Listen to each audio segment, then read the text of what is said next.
Olha, hoje nós vamos começar o estudo do Dogmatismo e Tolerância do Rubem Alves, cujos principais capítulos foram escritos literalmente no ano de 1970. Então, é um livro que veio logo depois do AI-5.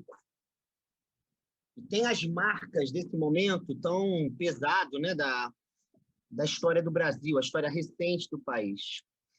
Ao mesmo tempo, é um livro que vai marcar a trajetória de pensamento do Rubem Alves. De alguma forma, muito do que o Rubem Alves faz depois depende de parte do conteúdo dessa obra.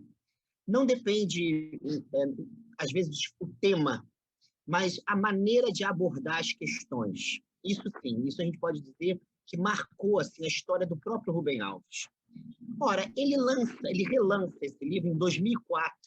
Eu até contei aqui que foi o dia que ele, Edson, saímos, uma galera, Longini, tinha um monte de gente, até a Rosana, todo o Jimmy, todo mundo saiu depois do relançamento do livro.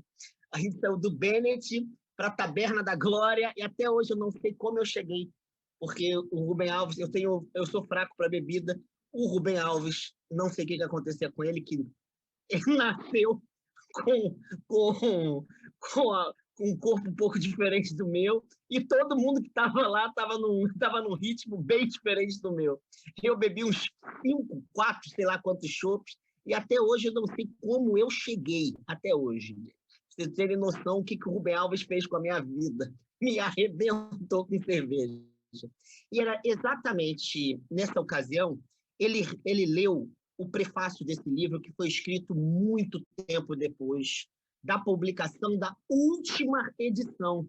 Quer dizer, a última edição desse livro foi publicada em 84, se não me falha a memória, antes da publicação de 2004. Então, é um livro da início da década de 1970, publicado lá na frente, e agora nessa última publicação de 2004. E o que ele faz? Ele relê a obra dele, ele faz isso com vários textos, a partir de um lugar novo, sem rejeitar o que ele disse, mas colocando novos problemas para, de alguma maneira, lançar luzes e visualizar melhor os problemas que ele queria tratar nesse livro. E qual o problema central do livro? É que o livro fala, basicamente, que o protestantismo, tanto na história do protestantismo europeu, quanto o protestantismo na América Latina e, sobretudo, no Brasil, é uma tradição fundamentalista. Trocando em miúdos, assim. Fundamentalismo é uma tradição protestante, diga-se de passagem, presbiteriana. Mas o espírito do fundamentalismo é próprio dos protestantismos do século XVII, XVIII, parte do XIX e muito do século XX, sobretudo na América Latina e aqui no Brasil. Então, o que o Rubem Alves vai tentar mostrar é que, de certa maneira, o espírito protestante, que é uma expressão do teólogo que dá o nome a essa classe de estudos, Paul Tillich, teólogo de língua alemã, essa expressão, o espírito protestante, foi rejeitada pela história do protestantismo. É como se a força daquele movimento transformador de Lutero, Calvino, Zwinglio, toda essa tradição do século XVI, que na vida dessas mesmas pessoas, os grandes reformadores também foram fundamentalistas. Sabe? Também foram. Lutero não apoiou a teologia que se fazia no campo, com os camponeses de um grande líder chamado Thomas Müntzer, e corroborou o assassinato, que foi um genocídio no campo alemão. Miguel de Cerveto, né, um espanhol, médico, teólogo, foi condenado, foi para Genebra para fugir da Inquisição Católica. Chega em Genebra, que soube lá do Calvino, da Reforma. Porra, ele teve quase 30 acusações em questão de pouquíssimas horas e morreu assassinado com o Calvino presente. Ou seja, essa é uma história que geralmente a gente não conta. A gente adora as festas de celebrar o que nos parece agradável, e conquistas e vitórias. Mas essa história subterrânea, que não é tão subterrânea assim, ela se desdobra historicamente e vai produzir a palavra e o conceito de fundamentalismo, que é protestante. Vai produzir as bruxas de Salem. Vocês se lembram das bruxas de Salem? A caça a bruxas, as caças a bruxas, que era uma tônica da Inquisição Católica, vai para países protestantes. Mas o protestantismo no Brasil, do século XIX, que é o protestantismo majoritário, dessas igrejas que a gente conhece, congregacional, batista, presbiteriana, metodista e tal, essas igrejas que vão florescer no Brasil no século XIX, já chegam aqui imediatamente, em menos de 20 anos, chamando esse país de país pagão, odiavam os católicos. E era, como a maior parte dos missionários eram do sul dos Estados Unidos, eram escravocratas. Você tem pastores no Brasil que têm escravos antes de 1888. Sabe, isso é uma coisa séria. Isso é uma coisa séria. A gente não pode passar pano. Entende? A gente não pode passar pano. E o que o Rubem Alves vai falar é que, apesar disso, o espírito protestante é alguma coisa diferente da história do protestantismo.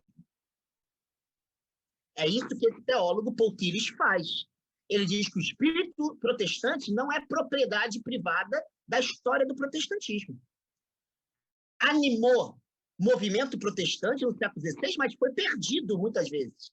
E volta, historicamente, em vários lugares, inclusive não cristãos. Porque é um espírito que, de alguma maneira, coloca em jogo a força da liberdade e almeja afirmar a potência da liberdade humana. Por isso que o espírito protestante ele vale muito mais do que a história do protestantismo. E para Rubem Alves, nesse livro, ele se depara com o catolicismo das décadas do final de 50, 60 e, sobretudo, 70. E percebe que o espírito protestante está muito mais entre os católicos do que entre os protestantes. Vale lembrar que é a época em que está florescendo a teologia da libertação, que tem no catolicismo a sua grande matriz na América Latina. Os protestantes também desenvolvem essa teologia, mas ela nasce de um grande teólogo católico, que é Gustavo Gutiérrez. Ela aparece para o mundo inteiro através de um cara chamado Leonardo Boff. Né? Até hoje é a pessoa que mais popularizou a teologia da libertação no planeta. Então, o catolicismo no Brasil está começando a se confrontar com as possibilidades do espírito protestante. E aí, como é que fica o Rubem Alves? Ele está muito mais preocupado com o espírito protestante do que com as igrejas protestantes. E ele vai querer estudar o modo como essas igrejas transformaram o espírito em opressão, em formas de dogmatização. No que ele vai dizer, a gente ainda vai ler os capítulos centrais, né? O protestantismo, desde o século XVII, acreditou que basta ler a Bíblia e ter uma reta doutrina para já ter a verdade. Reduziu a verdade da fé à verdade doutrinária. Daí o conjunto de confissões, como se diz, desde o século XVII. Você compra, tem aqui na Sinodal, um tijolo das confissões protestantes. Então você pega confissões, são várias confissões, literalmente mesmo. Tem tópicos, capítulos, parágrafos, dizendo o que deve ser crido. Fora os credos, as análises doutrinárias. Então vai ser uma tradição extremamente cerebral. por mais que fale de fé, e por mais que parte dessa tradição, por exemplo, século XVIII, fale sobre a piedade, chamado pietismo protestante, as emoções do coração, tudo isso está sempre a serviço de uma doutrina. Se eu disser, no Brasil, que uma pessoa budista ou candomblessista, ele tem essa chama no coração, se você pegar uma pessoa de uma igreja dessas históricas, ela vai falar, tudo bem, pode ter, mas quem disse que aquilo é de Deus? Por quê? Por causa de uma palavra que vai ser o grande perigo que foi para o catolicismo, vai ser para o protestantismo. Essa palavra é heresia. Protestantismo caça pessoas hereges, assim como os católicos caçaram. Entendeu? Daí as tradições protestantes, elas serem tão logocêntricas. Ela está sempre centrada na retidão das palavras. O que se fala, como fala, quem fala. Fala, fala, fala, fala, fala. Melanchthon, logo no início da Reforma Alemã, a gente passava 1h30 por culto fazendo pregação. 20 minutos o restante da celebração. Isso mostra muito o peso que tem a doutrina na nossa tradição, nas tradições protestantes clássicas. Ora, o Rubem Alves, lá na frente, lê o livro dele, ele se lê. E o que ele faz? Ele tenta dizer, olha, vou dizer o que estava vendo comigo quando eu escrevi esse livro. E aí escreve esse prefácio, chamado Sobre Pássaros e Gaiolas. E o que ele diz aqui, ele diz em vários outros lugares. Então, aqui meio que ele condensa o que ele já havia dito ao longo dos livros dele. Qual é a sacada dele? Primeira coisa, a palavra Deus tem a ver com asas e tem a ver com liberdade. Deus é um símbolo para as asas que nos possibilitam voar. Deus é um símbolo das asas que nos possibilitam voar. Isso eu não vou aqui falar com vocês, mas ao longo da obra dele, ele foi construindo esse pensamento. Deus é um símbolo linguístico. Pedras não falam a palavra Deus. Mas mesmo assim, quando a gente fala a palavra Deus, ou divindade, ou quer que seja, essas palavras, quando são faladas em culturas diversas, elas significam coisas diversas. Para o Rubem Alves, o que diz da vida humana a palavra Deus? Essa é a pergunta que atravessa grande parte da obra dele. A resposta afirmativa dele, porque a gente vai ver, existem respostas diferentes. A reforma afirmativa, Deus diz o seguinte: Deus é o símbolo para aquilo que faz a vida valer a pena. Deus é um símbolo afirmativo de formas de vida que valem a pena. Daí, pronunciar o nome de Deus é pronunciar formas a partir dos quais a vida vale a pena. Mas o que ele vê ao ler esse livro dele é que, no fundo do fundo, o que ele estava querendo estudar nesse fenômeno do dogmatismo e da intolerância religiosa, sobretudo no protestantismo, no Brasil, na América Latina, né, a gente vai ver, ele faz questão de entrar exatamente na nossa cultura. Quando o Rubem Alves faz isso, ele diz, olha, a gente tem que levar a sério um dado que é da obra dele. Também tem outras pessoas que pensam a mesma coisa. No fundo, quando a gente fala a palavra Deus nas culturas ocidentais, a gente está falando dessa palavra que nos faz voar. É isso que a gente está dizendo. A gente está falando de voo. Entende? A gente está falando disso. Decifrar Deus é decifrar as possibilidades dos voos humanos. Portanto, falar Deus é falar das possibilidades do exercício da liberdade humana. Cachorros não fazem oração, nem papagaios. Pode até aprender a palavra Deus, mas papagaio não tem nem noção do que é aquilo. Entende? Não sabe nem o que está dizendo. Porque não está dizendo. Porque não está dizendo nada. Então, o Rubem Alves diz, olha, Deus cria asas, porque é isso que importa nessa palavra. As religiões criam gaiolas. Então, vem dele um tipo de pensamento que não é só dele. Por exemplo, antes dele tem um cara chamado Karl Barth, que diz algo quase que idêntico ao Rubem Alves. Jesus não anuncia religião. Jesus anuncia a liberdade da fé. As religiões matam a liberdade. Isso é Karl Barth.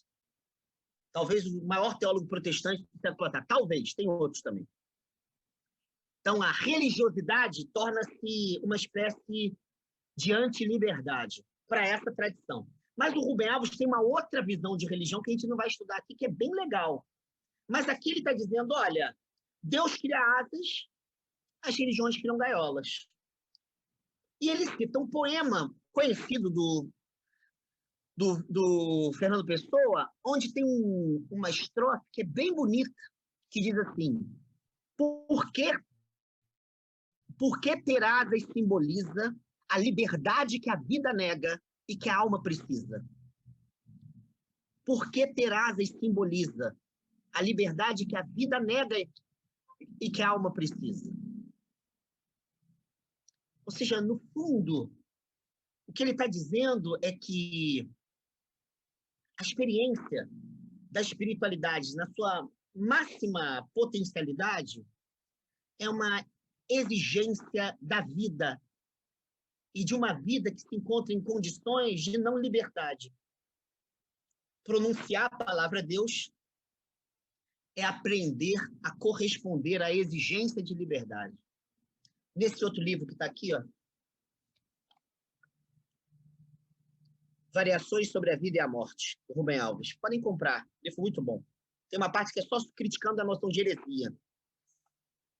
Tem uma parte aqui do livro que ele chega e diz assim, mas esses símbolos que a gente fala, salvação, condenação, fé, tudo isso é linguagem nossa, humana, é a maneira da gente compreender a vida, né?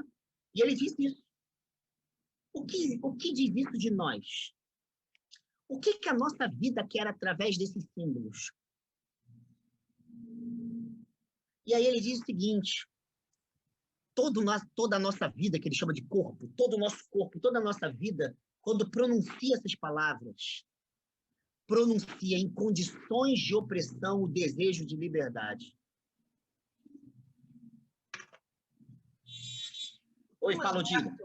O Thomas Merton não é contemporâneo do... Ele também tem uma cabeça meia... Primeiro, ele todo aberto, bem contemporâneo, né? Ele morre antes, né? Mas você está certíssima. O Thomas Merton tem duas grandes fases. Uma que vai, acho que até 51 ou 52, que ele é um pouco asceta. É um monge, né? Não um monge, trapista. Trapista. Muito bom. Aí depois, ele tem um encontro bonito com os orientais. A gente pode ler Thomas Merton aqui. Thomas Merton é muito bom. E o Thomas Merton tem um encontro com o Oriente. Aí ferrou. Porque ele nota que isso que ele estava querendo, num certo momento da vida dele, ascetismo, o rigor em relação a jejum, sexualidade e tal, quando você vai para o Oriente, esse negócio vai embora, sabe? E ele vai estudar Zen budismo, ele vai tentar estudar a década de 1960, hein? As demandas dos adolescentes e jovens europeus por liberdade. Liberdade sexual, liberdade econômica, liberdade afetiva, as liberdades. E a espiritualidade. Então, ele começa, depois disso aí, ele é muito próximo ao Rubem Alves, né? É uma espiritualidade do cotidiano, que não rejeita a integralidade da vida, prazeres, bebida, namoros, mas, ao mesmo tempo, é uma experiência de Cristo numa vida muito encarnada no cotidiano e nos desejos por libertação. Você está certo, Odília. Nesse sentido, eles se cruzam em muitas coisas mesmo. Aqui atrás de mim tem uma das obras do Thomas Merton, estou na sala, né? Tem uma obra dele que é O Zen e as Aves de Rapina. Uma obra pequenininha, linda, linda, linda. E ele está dialogando com os orientais. Bonito, né? Mas boa lembrança, boa lembrança. Então, o que o Rubem Alves está querendo fazer no início do livro? Ele está querendo dizer, olha, pronunciar a palavra Deus não é brincadeira, não. Pronunciar a palavra Deus é pronunciar conjuntamente liberdade. Se, no símbolo do próprio Fernando Pessoa, a alma deseja voar, no fundo, Deus é asa, Deus é voo, nada mais. Tanto que ele vai dizer, olha, depois de tanto tempo, eu nem quero muito falar a palavra Deus, porque já está tão marcada por regimes religiosos. Né? Ele diz logo mais no texto, eu prefiro falar a palavra grande pássaro, pássaro dourado. Ou seja, ele está interessado na asa. Né? Essa imagem, gaiola e asa, ele vai usar em diversos textos. E ele vai contar uma história que ele conta em outros livros. Aliás, ele tem um livro infantil, que é A Menina e o Pássaro Dourado, que é só sobre essa história. E ele vai contar aqui. Qual é a história? A história é fácil. Ele contou para a filha dele quando tinha 4 anos, na verdade. Ele nem conta os detalhes aqui. Ele ia viajar, passar uns dias fora para participar de um congresso. E aí a filha fala assim, não quer que ele vá embora e fica chorando, puxando a perna dele e tal. E aí ele inventa essa história para ela que ele conta aqui. Qual é a história? Diz que uma menina era amiga de um pássaro dourado, encantado, né? Um pássaro cantado e era dourado. E ele todo dia aparecia num certo momento do dia na janela dela e eles conversavam. De repente ela chega lá e fala assim, pô, já sei, eu acabo de falar, né? A gente acaba de conversar, ele vai embora e eu fico o dia inteiro esperando por ele. Quando ele chegar aqui, eu vou prender ele numa gaiola de prata. E aí pega a gaiola de prata, bota comida para ele. Aqui ele não conta esses detalhes, né? Mas a história toda é essa. Ela bota lá a comida e aí quando ele vai comer, ela prende ele. Aqui diz que ele dorme. Eu queria falar com o Rubem Alves, a sua primeira versão é melhor. Ela não dormiu, o pássaro sempre ia embora, ele comeu, aí ela prendeu ele na gaiola. E aí o que acontece? Quando ela prende, o pássaro imediatamente diz assim, olha, não faz isso, menina. O meu encanto só vive da saudade. Agora o nosso amor vai acabar. E ela fala para ele, na história completa, no livro infantil, ela fala assim, não, agora eu tenho você sempre comigo. E a hora que eu quiser, eu tenho você. Aí ele repete, mas meu encanto ele só sobrevive na saudade. Se você não me deixar livre, eu vou morrer. E aí o tempo passa e ela começa a esquecer dele. E ele começa a padecer. Um belo dia, né, essa parte não está aqui no livro, mas vai lá, a mãe dela aparece e fala assim, filha, olha lá a gaiola, você botou um pássaro lá, tá tudo sujo, ele tá morrendo. Aí ela se lembra, ih, meu amigo. E aí abre a gaiola de prata, ele sai e diz para ela, eu não disse que o nosso amor morreria. E aí ela fica e tal, e ele vai embora. E fica algum tempo sem voltar. E aí ela começa a se sentir mal porque ele não está mais próximo dela. E aí um belo dia ele aparece. E aí aparece lindo. Ela falou assim, mas você está mais bonito. Aí ela falou assim, claro, porque você teve saudade de mim. E aí ela começa a chorar, pede desculpas e tal, e eles voltam a ser amigos e tudo mais. Aqui ele conta a história bem resumidinha para dizer o seguinte, olha, eu contei essa história para minha filha. Claro, o que ela queria com a filha? Eu queria dizer o seguinte, eu estou indo embora, eu vou voltar, mas se você me ama, você não pode me prender. Era isso.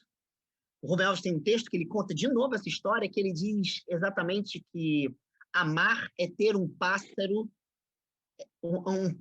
pousado em cima do dedo.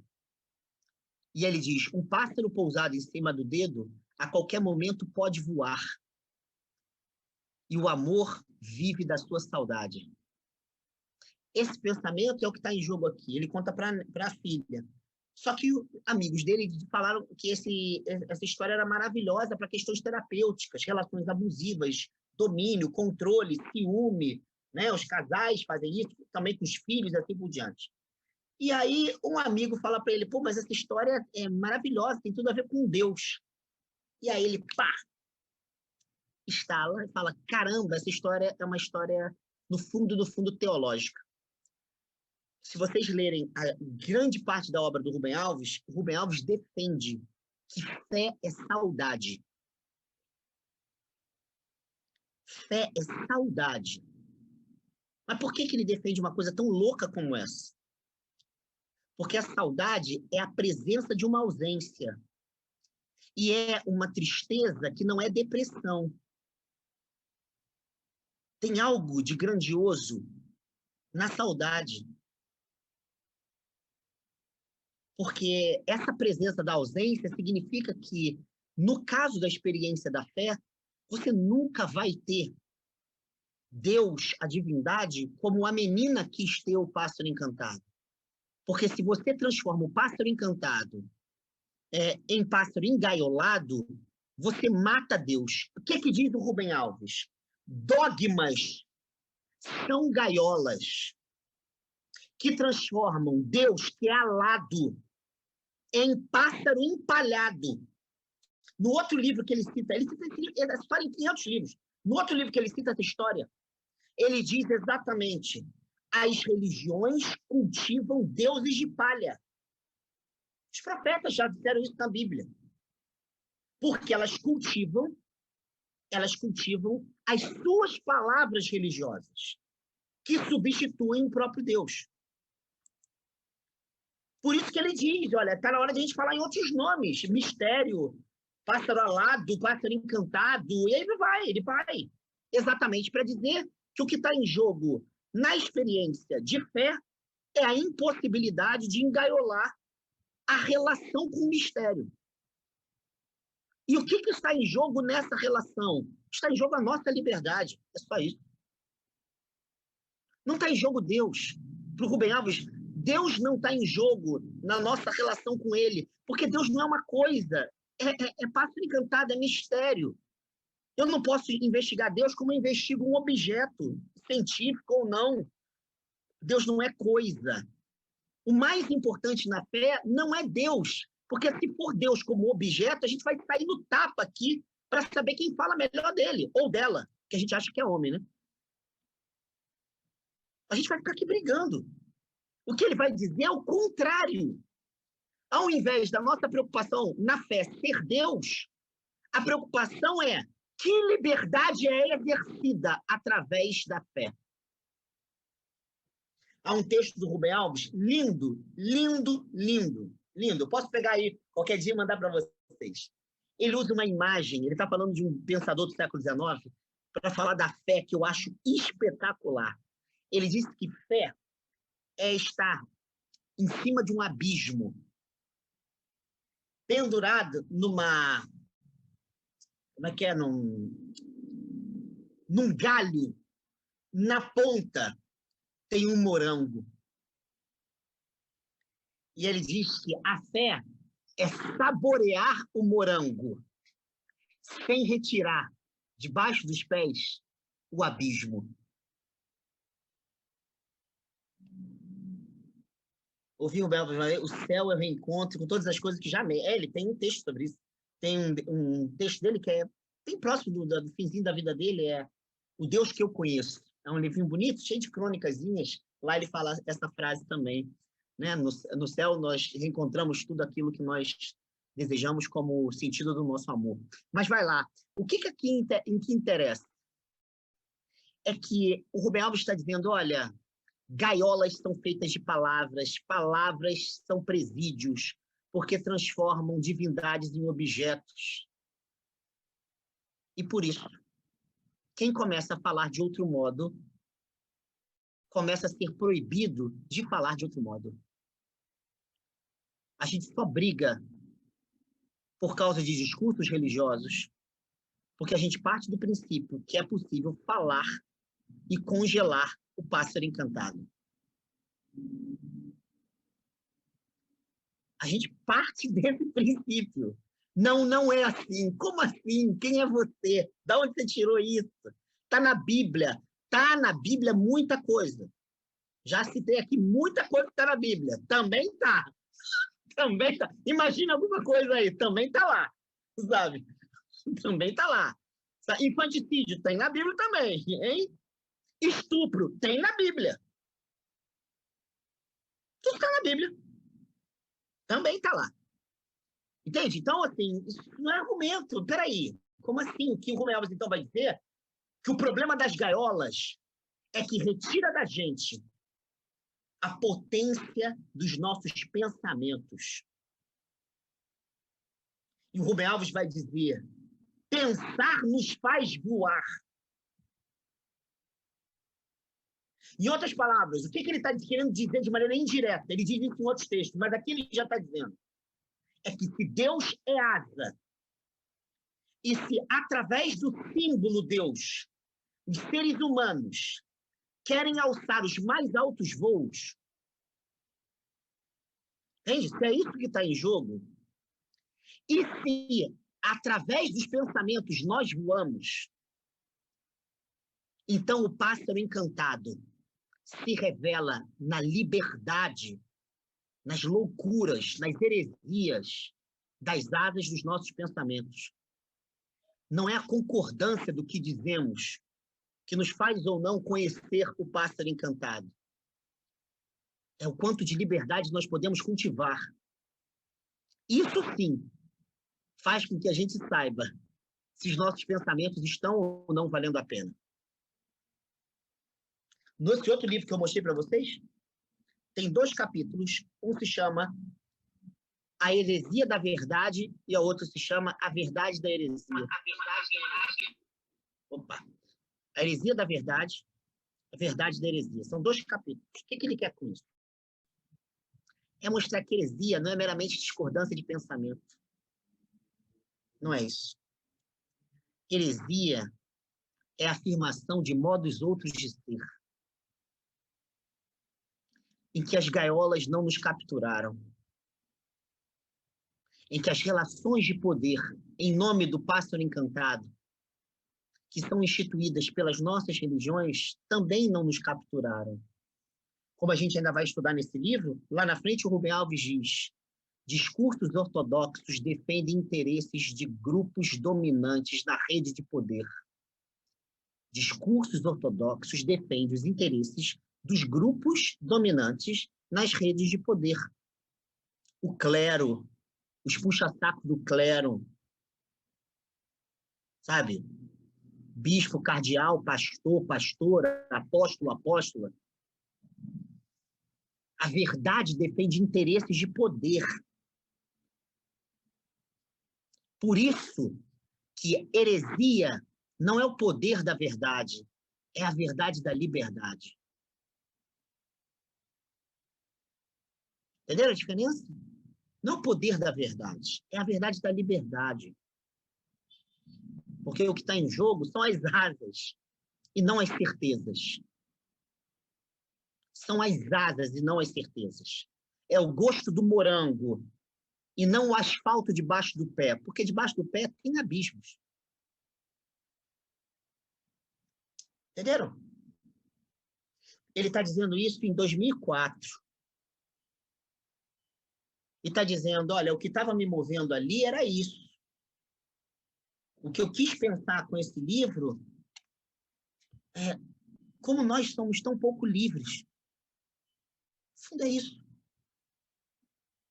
Como a gente é tão pouco livre. Como as palavras que se sedimentam, se calcificam, têm tanto poder sobre nós. Como as palavras religiosas produzem tanto medo. Eu chamo isso, desculpe a expressão, mas eu chamo mesmo, isso eu falo sério, inclusive em aulas e tal. Teologia do cagaço. É isso que nós temos majoritariamente. As pessoas têm medo. Esse pássaro é um inferno. Me desculpa. O pássaro da nossa fé não voa, nos esmaga. Majoritariamente nos esmaga. E a gente está sempre perguntando para alguém que é a voz da autoridade para dizer para a gente está certo ou errado. Mas é isso mesmo? Ao invés de a gente se perguntar se essa forma de pensar nos ajuda a saborear no pássaro encantado a nossa liberdade.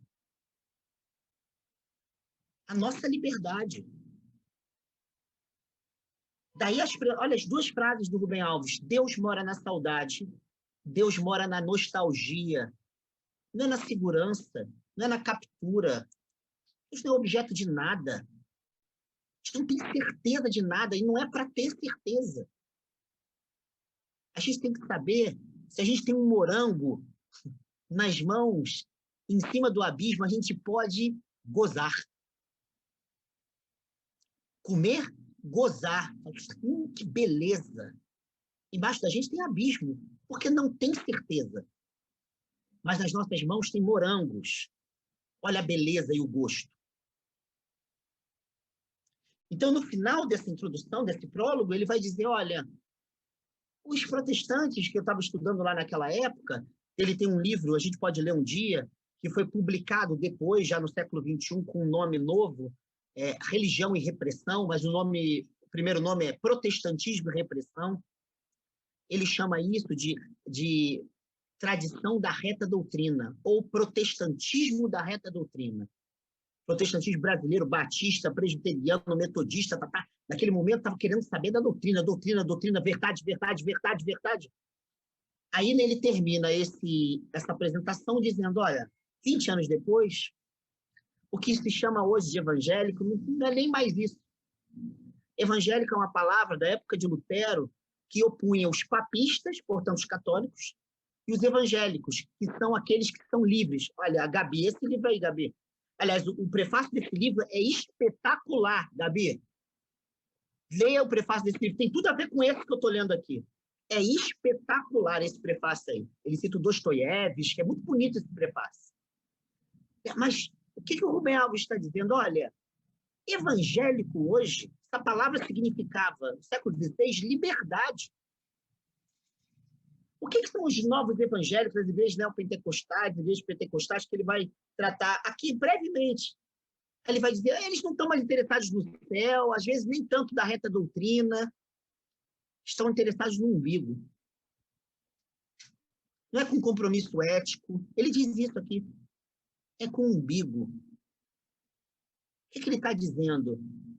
Eu estudei um fenômeno protestante que já não é mais esse majoritário hoje, não, das televisões, das bancadas evangélicas, não é mais, não. Porque hoje, isso que se chama de evangélicas, são pessoas e movimentos que têm a ver com narcisismo. Tem a ver com o nosso eu, o eu econômico, sabe? O eu triunfalista. Eu pedi ao meu Deus, fiquei curado. Ele diz isso. Os exemplos que ele usa são esses. Né? Eu fui lá, me ajoelhei, provei, né? Eu testei. Tem uma expressão que se usa testar Deus. Né? Você vai lá, aplica uma prova para ele. O que ele faz? Te deu um emprego. É claro que isso tem o seu lugar, mas ele cita isso de propósito para dizer, olha, calma, esse livro ele está dizendo respeito a um fenômeno específico que eu estudei. Agora as coisas mudaram. Mas tem muito do que eu estou dizendo aqui que tem tudo a ver ainda com os dias de hoje. O quê? Que a gente não suporta a liberdade. Que religiosidade ainda não rima com liberdade. Pegaram? Em seguida, ele cria a historinha muito conhecida dele. Os pássaros e os urubus. Vocês conhecem essa história, né? É uma história muito, muito conhecida do Rubem Alves. E a história diz o seguinte. Deus, certa feita, estava de saco cheio que os anjos não erravam as músicas que eles tocavam e cantavam no céu. Vocês sabem como que são os anjos no imaginário cristão, né? Eles são subdeuses, né? É isso. Eles são vice-deuses, sabe? Eles ficam ali do lado de Deus, dão uma ajuda na gente e gostam de música. E aí eles ficam tocando o tempo todo e não erram, sabe? Cítara, flauta, eles não erram nada e cantam. E aí Deus estava de saco cheio com a monotonia dos anjos e com a perfeição dos anjos. O que ele faz? Cria o planeta. e o resto do universo. E ele cita de propósito uma expressão, ele até cita o autor, um autor alemão do século XVII, é um filósofo e teólogo protestante, que se chama Jacob Böhmer. Jacob Böhmer disse que Deus criou o mundo porque ele criou uma brinquedoteca. Ele estava querendo brincar.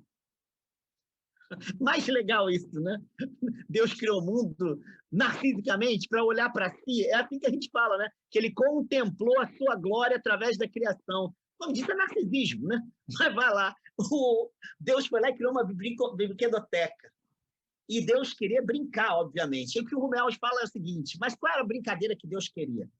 Ele queria se divertir com cantos variados. Criou os pássaros. E desceu para a terra para morar junto aos pássaros, para ouvir aquela pluralidade de vozes. E ele queria mesmo, era a zona, ele queria, sabe, um pintinho com um sabiá, sabe? Boa, ele queria ver o bem-te-vi passando aqui, ele queria ver pássaro e ouvir cantos, só isso. E muitas cores, porque ele queria beleza. Mas aí tinha um grupo de pássaros que se chamava urubus, símbolo dos flamenguistas. Então, tinha os urubus ali de bobeira e a cobra notou que esse bicho era meio estranho. E chegou para ele, estava todo mundo cantando, chegou para os urubus e falou assim, olha, engraçado, porque diz o mito do Rubem Alves que Deus colocou um pedaço de si dentro de cada pássaro. Por isso que todo canto era divino. Mas aí a cobra chegou e falou assim, olha, urubu, apesar de Deus ter colocado um pedaço de si em cada pássaro, ele colocou um pedaço maior em vocês.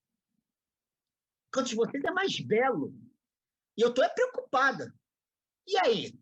Se começarem a achar que podem cantar qualquer coisa, não vão descobrir que, através do seu canto, é que as pessoas descobrem a verdade de Deus. Porque vocês têm um pedaço muito maior de Deus que os outros.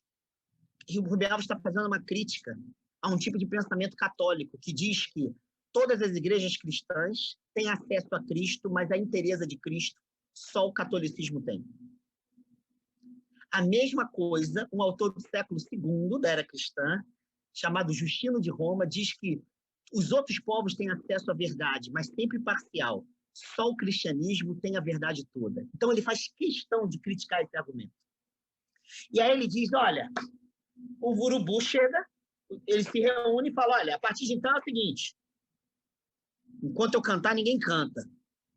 Enquanto a gente cantar aqui, porque vocês têm que saber qual é a verdade do canto. E aí, quando acaba, a galera volta a cantar e tá nem aí. E aí eles proíbem na floresta o rei dos pássaros, os urubus, né? Igual o leão, né? No resto da floresta. Eles chegam e falam assim, acabou a palhaçada. Quem cantar agora vai morrer. Ou eles iam lá e perseguiam o pássaro que cantava, ou jogavam para as cobras e as cobras comiam. Um belo dia, quando os urubus estavam dormindo, os pássaros se reuniram e falaram assim, olha, a gente não aguenta mais essa palhaçada, não. E aí resolveram trocar de floresta e de lugar enquanto os urubus estavam lá. E aí o Rubem Alves termina colocando uma questão óbvia. Imagine onde Deus, ele ou ela, foi frequentar. Antes ele diz uma coisa maravilhosa. Deus não suporta samba de uma nota só. Pode ler lá, que ele fala essas expressões todas. É claro que eu estou tentando retraduzir o texto, mas é isso que ele conta. E por que isso é importante? Porque o Rubem Alves não está falando de cristianismo somente, não. Ele está falando da violência religiosa que aparece toda vez que qualquer pessoa religiosa e qualquer instituição religiosa acham que o seu canto é o único caminho possível. Qualquer. Está falando do candomblessista, do budista, também do ateu, da ateia, que às vezes são fundamentalistas exatamente para negar possibilidades de experiência religiosa e assim por diante. Então, o que está em jogo nesse livro é exatamente analisar a intolerância, o dogmatismo, a violência das práticas, discursos, instituições cristãs sobretudo protestantes, no Brasil, na América Latina e na história do protestantismo. Mas também mencionando experiências católicas, também mencionando. E abrindo a possibilidade para experimentar o que eu chamaria de caráter patológico das experiências religiosas violentas. Experiências religiosas, elas podem comportar violência e, portanto, um adoecimento por meio dessas experiências. Isso atinge a gente por inteiro, institucionalmente, nos discursos, no que se cansa, no que se cansa também, mas no que se canta, no que se lê, no que se fala, na maneira como se medita ou se ora. Isso vai atravessando e vai constituindo afetos. A gente vai ver isso que ele fala. Não só conceitos, mas afetos, percepções. Se eu passo na rua e vejo uma tigela com uma galinha, tem gente que faz sinal da cruz, ou sai ou se conjura, não sabe nada. Primeiro não sabe se aquilo ali é um ebó, o nome daquilo é ebó. Mas se for, não sabe nem o que significa. E esse medo está atravessado de uma violência. Porque ao mesmo tempo que é medo, é o desejo que não tenha. Certa vez eu fui ao horto, tinha lá, eu fiz alguns batizados no horto, na primeira cachoeirinha que tinha ali, e tinha oferendas, candomblé e umbanda. E aí a pessoa que chegou para mim falou assim, o senhor não vai ficar aí perto disso não, né? Eu falei assim, minha filha, isso é um ebó. Não interessa o que é. Eu falei, claro que interessa o que é. Isso é um ebó. Ebó é uma oferenda que produz movimento. Eu não tenho problema nenhum ficar aqui, nem de tocar nisso. Não se preocupa. E eu fiquei do lado de propósito. Falei, a gente vai batizar aqui, a água é mais profunda. Que isso? Concepção louca, boba, infantiloide. Pensamento mágico, diria Freud. Coisa infantil. O que está estruturando esse olhar? A relação entre medo e ódio. Que a nossa discursividade hegemônica produz em nós. Que isso? Eu passo entre essas coisas sem nenhum problema. Nenhum problema, nunca tive nada, pelo contrário. As pessoas que são praticantes sempre valorizam o respeito que eu tenho e o fato de eu querer saber para que eu possa diminuir em mim os resquícios de tanto medo e tanto ódio, porque eu fui fabricado dentro desse lugar. Entende? Eu fui fabricado, minha subjetividade foi fabricada nisso. É isso que o Rubem Alves vai querer falar ao longo do livro. Ele vai querer mostrar que o espírito protestante é maior do que a história do protestantismo. E se a gente quer levar a sério a espiritualidade protestante, a gente tem que levar a sério que a palavra Deus não precisa ser gaiola. Ela pode ser sinal de afirmação da liberdade. Pegaram? Então, a gente vai estudar desse livro, como a gente já tinha combinado, a faceta diferenciada de José Tolentino Mendonça.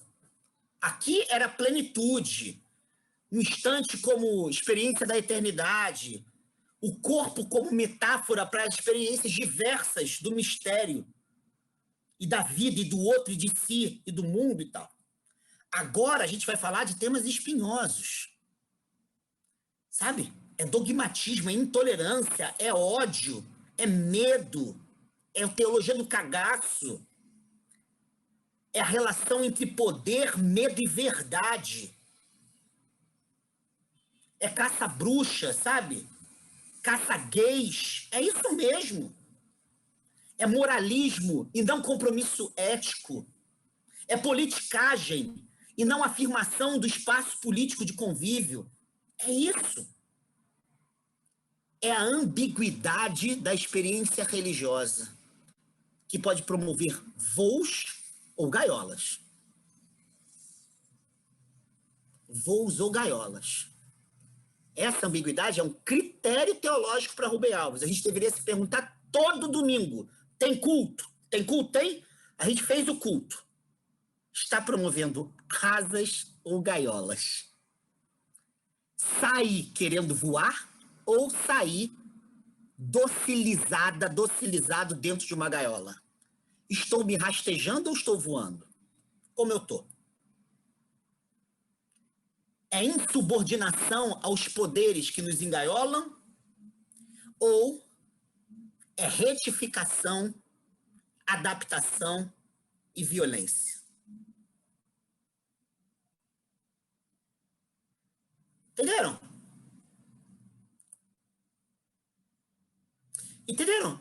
Isso para o Rubem Alves, em outro livro dele, chamado Enigma da Religião, ele vai universalizar isso. Isso pode acontecer dentro do candomblé, do budismo, da umbanda, do islamismo, sabe? A gente pode fazer essa pergunta. Você estava falando de Buda aí. O que está em jogo? Gaiola ou asa? Está falando de Oxalá. O que está em jogo aí? Entendeu? Entendeu? Coragem para a liberdade ou medo? Entenderam?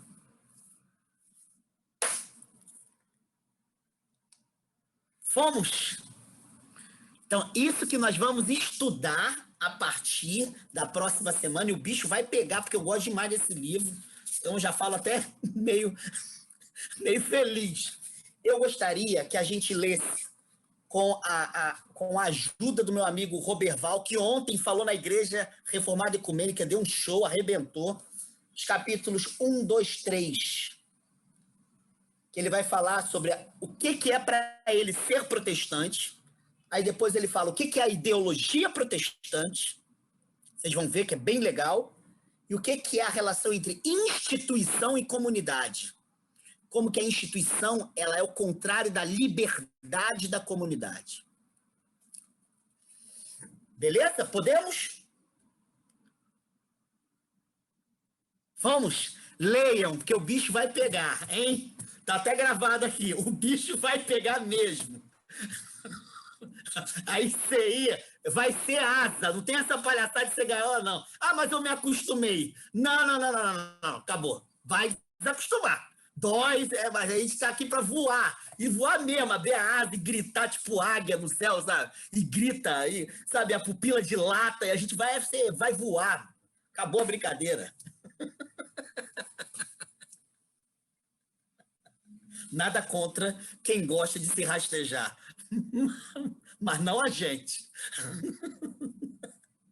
Ó, muita paz a Odília, que o luto se transforma em asas. Que o luto se transforma em asas. Era mais é voar. Você vai voar. E essa sua filha vai morar na saudade. E por isso, como diz o texto do Rubem Alves, não vai ser engaiolada, ela vai fazer você voar. Ela já voava. Voava. E o neto da Miriam, o João, cujo nome é hebraico, hein? É a raiz hebraica, que é agraciado. Que ele tenha a graça de nunca se rastejar. E como neto, ele sempre ajude a avó a mais um dia voar. Porque essa avó gosta de cantar e quem canta voa. Quem canta seus males espanta. Não é? Então, parabéns a vocês, às liberdades, às asas, e vamos continuar estudando. Beijos!